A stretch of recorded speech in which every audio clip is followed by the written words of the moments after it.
I think it's more important to make headway in our own house. By the time the system comes into play, the damage is done.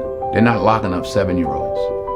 Yeah. You know, I was in Chicago a couple of 3-4 weeks ago, and we saw these little kids on bikes with masks on the side of their head, like 5 or 6 of them. And the driver said, "Yeah, they're little yummies." I said, "Who?" He said, "Little yummies." Look up, Google Little Yummy. Little Yummy was an 11-year-old murderer. And you look at his picture, you'll see the headshot of him, he's like this. And he got murdered at 11 by a 14-year-old. Who's doing life now, a 16-year-old.